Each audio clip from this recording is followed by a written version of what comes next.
Hi guys, welcome to the podcast. Today my guest is a longtime friend, Kathleen Redmond. Kathleen is the author of four books: Communication in a Character Culture, Building a Character Culture, Coaching in a Character Culture, and the last one is Leadership and Engagement. Kathleen, welcome to the show. Thank you so much for joining me today. Oh, thank you, Gurmeet. I'm thrilled to be here. Thank you. Give us a little bit of a scenario with these books. Which one came first and which one came afterwards, Kathleen? Well, actually, there's a fifth. And the very first one is called Rules of Engagement for Communicating at Work. Mhm. And Gurmeet, can I just tell you how I started writing books? Sure. Would that be Yeah, please. okay? Great. Well, thank you. And my route has been a little bit different. So I didn't come through the human resource route, but rather the operational route. Mhm. And ended up, after being full-time in operations and a leader, teaching in a college system and teaching things like management skills, all the things that we talk about in operations. And then was recruited by a Fortune 500 company, recruited by PepsiCo, and spent a couple of years in the human resource department training people in all the communication skills that you need in the workplace. Okay. And that led, Gurmeet, that led to working for an international training company out of the United States, Mhm. and traveling all over the United States, essentially training. In those days, we're going back many years. We're going back about 28 years, training. And I was always working on things like, as a leader, clarifying performance expectations, how to have performance appraisal conversation, how to give feedback, how to receive feedback, etc. And people would say to me during breaks or after the sessions, they say, this is great. This stuff, it makes sense, but I know that I'm going to go back to my organization and they're just going to say to me, just do what we've always done. Don't forget this new stuff. It felt soft. The skills felt soft. But I think what was really going on was leaders talked about people, not necessarily to them. And this was a way of talking to people and having people listen to you openly. So after doing this I did this kind of work for about 7 years. I thought, I don't think this is making sense. I really think we have to get to the heart of the issue. So that's when I started doing research for my first book, which was published in 2003, Rules of Engagement for Communicating at Work, that talks about it really takes two aspects for this kind of leadership behavior to stick. And one is that the organization itself is an organization that wants leaders to talk directly to people, wants accountability, will deal with the consequences of non-performance as well as hopefully recognize good performance. So it takes an organization, which I ended up calling a character culture.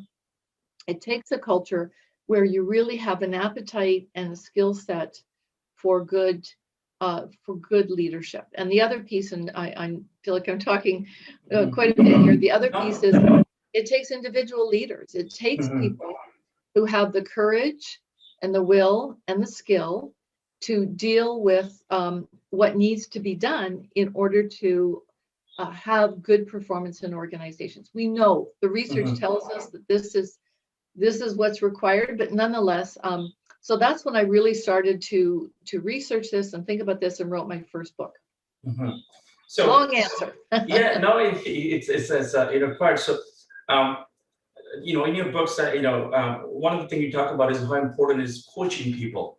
So give us a little bit of snapshot. Who's a coach? Like, what do you call, in your words, in your sites? Who's coach? It has to be business leader, or it could be anybody be coach. Oh, no, that's a really, really important question. So, and if I can just go back to a sec for the notion of, doing all this training, years of training people. And so that was providing the models and providing the steps and having different kinds of conversations. But again, I realized that this was not sticking. So what would make it stick? At the same time, this is about 15 years ago, Gurmeet, I saw what was happening with the movement towards executive coaching to people, to folks like myself, trainers and consultants, working through what is required to coach effectively and be an external coach in the workplace. So I started to do my training way back when, and became in the interim an executive coach. And an executive coach, somebody like me, I do two things. One is I work with leaders in organizations. And when I do, those leaders, they set the agenda. They say, this is what I'm trying to achieve. And my job is to work through a process so that they achieve their goals. They call it pulling the brilliance out of the person. People often know what needs to be done. It's doing it. That's the really hard part. It's just a process of doing it.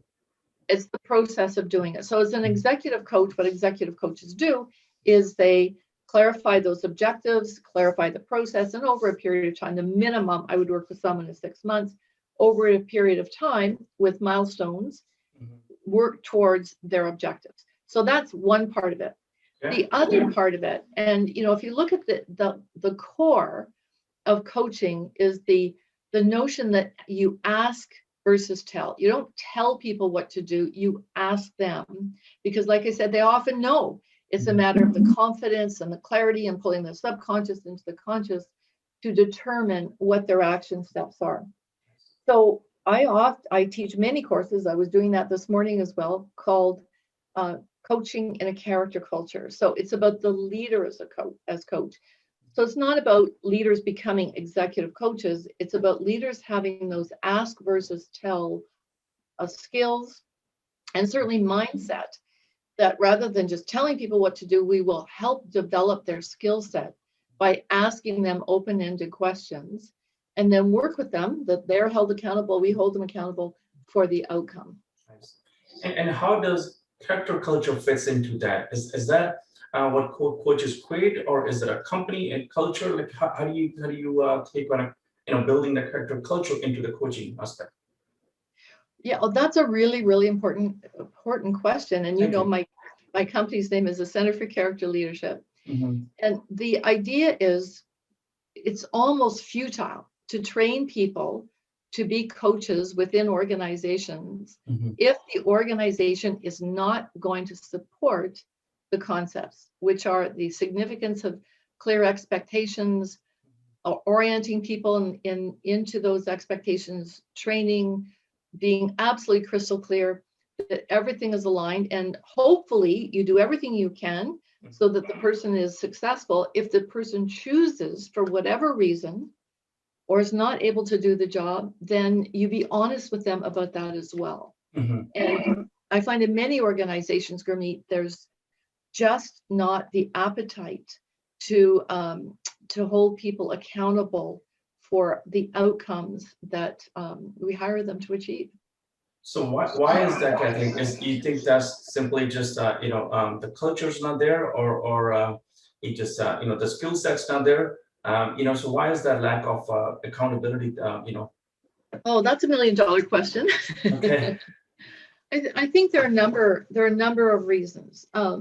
One is it takes a fair amount of skill in order to do what sounds so straightforward, to be very clear about what's required in the workplace, performance expectations, to give ongoing feedback, to whatever your performance appraisal system is. And there's all different ones, and ones I like best are where people own their own system versus being evaluated subjectively a week before something is due. It takes skill, it takes time, it takes effort, and it takes courage. It takes courage, courage is one of my character values, as you know, integrity, respect, integrity, compassion, and courage. And I think courage is absolutely required for leaders to hold people accountable. And the huge and is they have to have the support of their organization, which might mean sometimes their grievances, depending on the organization, or the uncomfortable, difficult situation landing on their boss's desk or HR desk that has to be worked through. But nonetheless, if we don't hold people accountable to do the job for which we pay them, what are we doing and what are people doing? Yeah. So these characters you mentioned, integrity and all, and from your views in a leadership, can they be developed over time, or is it some people have it, some people don't have it? What's your thoughts about working with the leaders for a long time in industry? Well, you're asking really fundamental questions. So I'm grateful for them. Thank you. So this might help, Gurmeet. I developed something called the Character Culture Framework. And the Character Culture Framework has two aspects. One is what is required and why is it required? And the pillars, and I use the metaphor of a house, are to create clarity, to commit to accountability, to coach for performance, to cultivate collegiality, and collaborate for results. That we have to have a mindset, a absolute vision by everyone in the organization regarding how we're going to lead people, what we want the culture to be. What does that mean that everyone does? Everyone does, not just the leaders, but everyone within the organization, and to have a real crystal clear plan. So that is, those are the competencies. We would call those the competencies. And then the flip side are the values.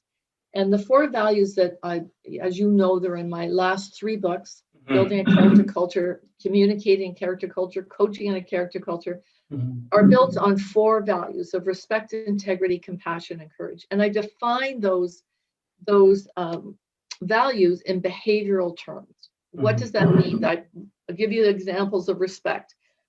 The respectful behavior is civil, dignified, positive, and inclusive. I practice good etiquette by saying hello, goodbye, please, and thank you. I am punctual and let others know if and why I will be late. Really, really specific behaviors. Now, where did they come from? Your questions, where did they come from? The research. It took about 2 years to do the research on what is required out there. It sounds so basic and granular to say that people need to say hello and goodbye in the workplace. And yet, when I'm working with organizations, I don't say to them, these are the values that you need to inculcate. Absolutely not. No. I say, what values work for you? And then we as a group, everyone in the organization develops the behaviors that supports those values. And often that's what's missing. When I say, I walk in and I see respect on the wall, and they'll say, the first person I meet, what does respect mean to you? And they say, well, respect. Everybody knows what respect is. Everybody doesn't know what respect is. And to define it in terms where we can all get our heads around it and be part of defining it is a really powerful thing to do. And then once it's defined, you can hire to it, you can give feedback around it, you can performance appraise around it. And often performance appraisals or people's tenure is based on what they do, not how they do it. And yet, if their employment is terminated, it's often on the how, that they don't have integrity, that they aren't respectful, that they don't have compassion, or they don't have the courage to speak up when it's needed. So from your experience, Kathleen, from the framework where you deploy it, is that the goal is to, this is the framework, this is how companies going to operate, and then it communicated to everybody in a company? Or is it the journey that we get to that's the framework is the goal to get to, and how we get to that, that's a process to the journey. How does that work? So is it a process, or is it just a goals to get to the framework? No, absolutely, it's the journey, Gurmeet. Absolutely. I mean, I can't say do this and everything will be fine. Absolutely not. It's what do you want your culture to be? And let's look at the research around culture and what we know to be true, which is evolving all the time.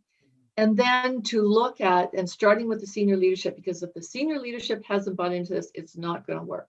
Start with the senior leadership and work your way through the entire organization to get clarity on what you're trying to do, why you're trying to do it, and how you work together to achieve that outcome.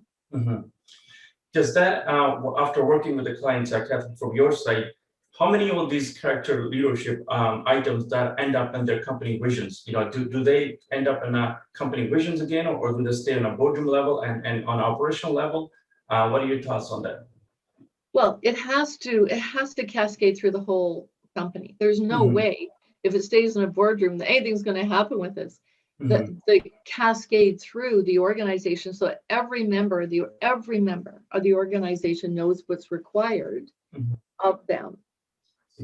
What's your thoughts on how is that different in the public sector compared to private businesses? I know public sector, York Region and Richmond Hill and all the cities, they talk about that. Is there any differences or is it the same thing? What are your thoughts on a difference between those two sectors? No, that is a good question. Of course, it's a good question. And I've had the wonderful opportunity of working in so many different kinds of sectors and so many levels of government. I think it depends on the leadership, Gurmeet. It depends on the leader. And if the leader has the courage to do what's required, to have this kind of clarity, to have people subscribe to the way it's going to be and know that there's a consequence, positive or unfortunately, sometimes they may not be a fit if they're not willing to be respectful to others, etc. I think that's the key difference. Like the difference is the leadership. And does that responsibility stays only with the leadership team, Kathleen, on this, or does that trickles down to every staff? You don't have to have a leadership title, but you could still be a leader, part of the group. Well, absolutely. And I'm flipping over my little sheet, my framework sheet, because the middle pillar is Coach for Performance, which means that everyone supports the ongoing development of others with a focus on maximizing individual potential and organizational performance. And having been around for years and years, and maybe you haven't as many years, Gurmeet, but often, people don't like the organization that they're working for or don't support it, or they know they have information that will help other people, their peers, their leaders, the senior leadership, but the culture is not one in which they can share that information. Nice. So, part of this, and this is, that middle piece, and obviously as a coach, I have very strong feelings about this, and I know the research supports it and common sense would support, if we can help each other and our organization be successful, then why wouldn't we do it? We need to do it. So it's simply just lack of culture that you see that's missing, that they feel comfortable sharing that information and helping each other out.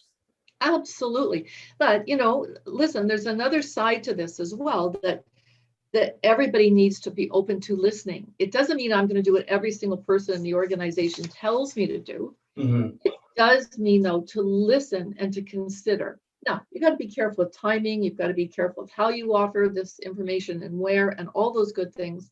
But nonetheless, this is a key part of the training that I do, that you get everybody working to help each other be the best they can be. Nice. It sounds so simple, doesn't it? It is, but the challenge comes as you have a lot of people in a company, it brings a lot of challenges. Communication is a big part of it. But definitely, on a human level, it brings a lot of challenges. Bringing everybody in the same level and with the same vision, that's definitely is a hard work. Yeah, and the other thing too that I think it's important to say too, it's not just skill, it's more than skill. So I developed a model called the character model with a psychologist, Dr. Karina Feideldy Van Dyke, and it's a model that says that on the and this, it looks like a circle, so that's why I'm doing this. On the outside, you see behavior. I see your behavior, you see my behavior. What I say, don't say, what I do, don't do, how I do it. That's behavior. But that behavior, and a skill set is in behavior, obviously, is based on something very fundamental. It's based on, what are my beliefs around holding people accountable? What are my beliefs around, do I have the right to give feedback to my leader or my peers? So it's truly, truly, what do I believe is right and appropriate, which sometimes means taking a look at what we grew up with and how we were educated and our gender and our age and all those good things, and saying, okay, in this organization, the expectation is, for instance, that I will give feedback to every single person who I think I can help, I know they're not necessarily going to accept it, but at least to hear it openly, and there'd be no retribution, there'd be no reprisal. I'm not going to get in trouble. Just the opposite. I will be encouraged to do that. So we have to make sure that everybody believes that that's appropriate, right? So it's getting to, what do people believe is the right thing to do truly, and then being able to self-manage, to manage their feelings. Maybe there's fear around talking to my boss or my peer, to deal with our emotions, to deal with our thoughts, any assumptions that we might be making, to really get clear and aligned on the inside so that we can behave on the outside in the way that's expected. So and we're talking about individual character now, Gurmeet. So it's not just as simple as saying to somebody, go give feedback to your peer. No, we have to get clear on, do you believe that's the thing to do? Are you comfortable doing it? What assumptions do you make about that person? How are you going to say it, when and where, and all those good things. So it is fairly laddered in terms of what you have to struggle with in order to behave in accordance to the expectations of a culture. Especially with what we've gone through with the COVID, these attributes just talk about, it got a lot more complicated. So from your views, what has changed on the leadership, or what kind of impact you saw while companies going through COVID? Everybody's not working in the same office anymore. That what you just talked about, emotional side of it, it just got more complicated. What do you saw impact, the biggest impact on the companies or people during this COVID?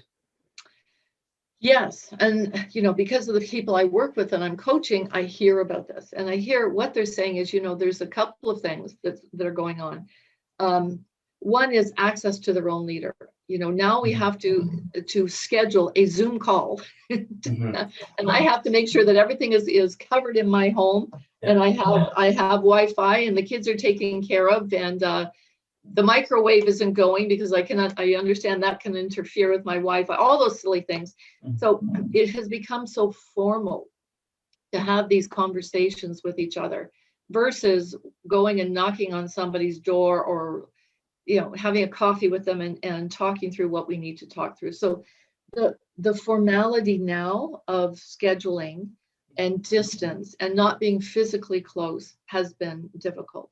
The lack of creativity for not being able to bounce ideas easily off somebody in the office setting or whatever your workplace setting can be is a challenge as well, Gurmeet. I think that, and in the beginning, even people who have a very strong introverted process were kind of in the beginning, oh, this is fun. I get to work from home and I don't have to commute and all the things that go with that. After a period of time, and this has evolved in the research, they're missing that social environment, that support of others, that camaraderie. So it'll be interesting to see when things change yet again, how we net out on this. Wow, that's very interesting.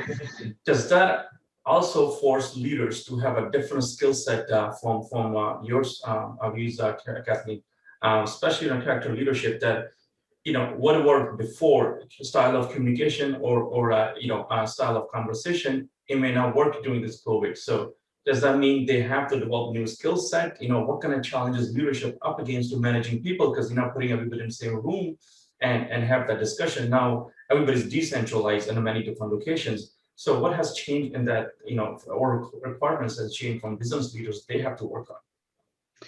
Yeah, there are a couple of things that have changed. And one is leaders that I see who are successful right now are being very intentional about having team meetings and individual meetings. And I think this is an important piece too, is something that has not been talked about as openly and as much as it's being talked about now, is the emotional aspect of what we are going through, because we know there are risks working in, our world has changed. We don't have the freedom, we don't have the camaraderie, we don't have the social interaction. There's lots of fear. There's fear around, finances and our kids and are other people going to be ill and people are dying and we can't go to the field. So all of that emotion is going on. So where this nets out is in three ways. Number one, leaders have to practice self-care. They have to take care of themselves first. And we often, I don't know about you, but I don't remember a lot of conversations about taking care of yourself first with leaders 10 years ago or 5 years ago or even 2 years ago. But now this notion of you've got to stay healthy and balanced so that you can provide hope and support for others is absolutely critical. So, now I'm doing exercises with leaders on how are you practicing self-care, and people are telling me they're doing yoga, they're meditating, they're practicing gratitude, they've got fitness buddies who are holding them accountable to exercise, et cetera, et cetera. So we have conversations now about how are you practicing self-care. So I think that is great and new. The second piece is then you have to take care of the emotional side of your team. And this is really new for leaders to be able to say, how are you? And not just whiz by that when the person says fine, but rather really interact with the person. Tell me what's going on. What's bringing you joy? What's a challenge? Tell me what you're doing to take care of yourself. And leaders non-judgmentally, openly, supportively, having conversations with each other about what they are doing to take care of each other in teams, to take care of the psychological, emotional element of their team members. And then thirdly, of course, you have to stay on top of performance, but not in a pressure cooker, overwhelming kind of way. Let's clarify, let's prioritize, and let's keep on track of that so that those feelings of being overwhelmed, which appears very easy to take place within a pandemic, are not happening, or they're not happening as much as they could. So it's you're going to get results by taking care of yourself, taking care of your team, being able to truly have profound conversations with them, and be able to clarify and prioritize performance requirements. So Daniel, even before COVID, business leaders have a lot of pressure. They also had to, one side is moving business forward. Whatever the goals are, they have to progress to the goals. It could be financial goals, or it could be revenue, or whatever the goals they have. And the second part is building this character of leadership. How do they find a balance before, from your experience? And after COVID, it's going to be even more pressure. Now we missed a year of work, or we're behind with the revenue growth. It's going to be more pressure put on a business leader, especially CEOs, CFOs, because they have to deliver to this new requirement for business to get back to those levels of revenues. How did they manage that before, and where do you see the changes how they should manage after COVID? Because now it's a lot of pressure coming down. For sure, and it's to be realistic. I mean, we don't know where this is going to end up. We don't know when it's going to end up. I think there are some shifts going on in our society, in our world. And I think the expectation on those leaders is to be honest. What's realistic? What's possible? Of course, you've got to be creative. And we know the word pivot has been used a zillion times.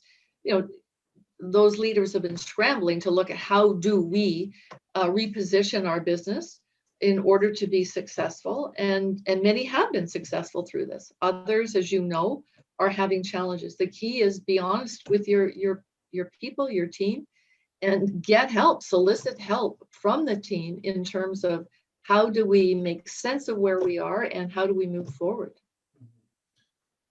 Yeah, that is difficult. Is finding the balance between those two. Sometimes I struggle, and I'm sure a lot of other business leaders, they all struggle.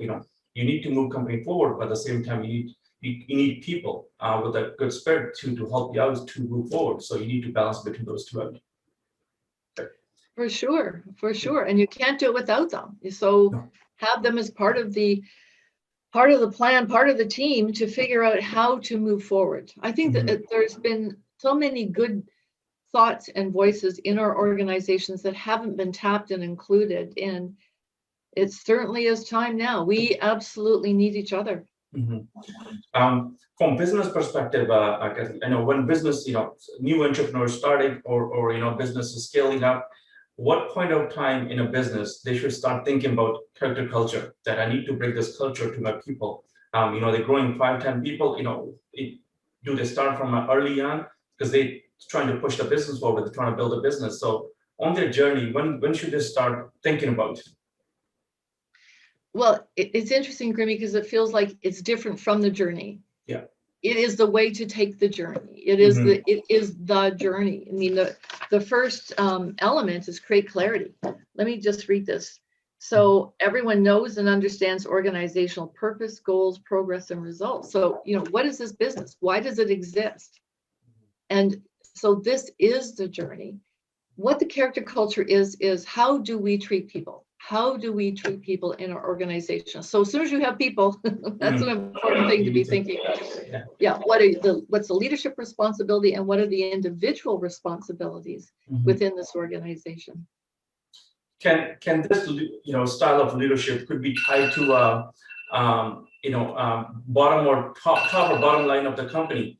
Can they be tied to profit in a business trying to scale up, Kathleen? So I have to read you some research because this I think it's so important. So a seminal research project at the University of New South Wales, which looked at 5,600 people across 77 organizations, found that the single greatest influence on profitability and productivity within an organization is the ability of leaders to spend more time and effort developing and recognizing their people, welcoming feedback, including criticism, and fostering cooperation among staff. Additionally, the research found that the ability of a leader to be compassionate, to understand people's motivations, hopes, and difficulties, and to create the right support mechanism to allow people to be as good as they can be, has the greatest correlation with profitability and productivity. Empathy and compassion are good for people and good for business. Wow. That is powerful. Yeah, without people, if you can add those, it will definitely deliver a lot of profit. People trying to go after. Nice. So what we haven't talked about, what message you want to leave for business leaders who listen to your podcast that, after COVID, or, how do they go about it? How do they, is it a right time to start developing your skills? If you need to work on yourself too, before, everybody start going to office again, any message you want to give them? Well, and thank you, Gurmeet. I think what has shattered is the boundaries between our work life and our home life. Mm-hmm. And in the shattering, what has evolved is we have gotten to know each other better. We're seeing our children and our pets and our home decor and all those good things. And we've gotten to know each other better. And I believe this can work to our advantage. Mm-hmm. The fact that we're going to, and I know the word care, my goodness, 10 years ago, someone I would never have allowed, leaders I don't think would have allowed me to talk about care in the workplace. But the notion of caring about people and having them care about each other and you is really important. And let's not lose this opportunity that we've gained and go back to a more sterile environment. We're all in this together. If we can all work together to make our organization successful, why wouldn't we do it? We know that this is what it takes. The research tells us this is what it takes. Of course, we can still give feedback, positive feedback, constructive feedback, as we do to our loved ones. So why wouldn't we, when we care about people in the workplace, be able to do that too? So I think let's harness this opportunity. Let's harness the opportunity for greater compassion, greater communication, more openness, more transparency, more integrity, more honesty around what I think and feel and getting to know you. And let's find a way that we can all make our organization successful. Interesting.